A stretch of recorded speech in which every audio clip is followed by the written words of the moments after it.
Victory Venkatesh మాటల మాంత్రికుడు Trivikram Srinivas combination లో ఓ సినిమా రాబోతున్న సంగతి తెలిసిందే. చాలా కాలం తర్వాత మరోసారి స్క్రీన్ పై మ్యాజిక్ రిపీట్ చేయడానికి సిద్ధమవుతున్నారు ఈ ఇద్దరు. గతంలో త్రివిక్రమ్ రచయితగా వచ్చిన నువ్వు నాకు నచ్చావు, మల్లీశ్వరి వంటి సినిమాలు ప్రేక్షకులను ఎంతగానో అలరించాయి. ఇక ఇప్పుడు మూడోసారి వీరిద్దరూ కలిసి పని చేయబోతున్నారు. దీంతో ఈ ప్రాజెక్టు పై ప్రేక్షకుల్లో భారీ అంచనాలు నెలకొన్నాయి.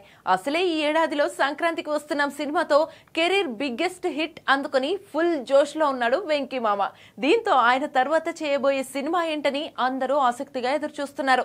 ఇలాంటి టైంలో అనూహ్యంగా త్రివిక్రమ్ వెంకటేష్ కాంబో తెరపైకి వచ్చింది. త్రివిక్రమ్ నెక్స్ట్ 2 సినిమాలు వెంకటేష్ ఎన్టీఆర్ తో ఉంటాయని ఇప్పటికే నిర్మాత నాగవంశీ క్లారిటీ ఇచ్చేశాడు. అందుకు తగ్గట్టుగానే ముందుగా వెంకీ మామ మూవీ పట్టాలెక్కుతోంది. తాజా సమాచారం ప్రకారం ఈ చిత్రం ఆగస్టు నెలలో ప్రారంభం కానుందట.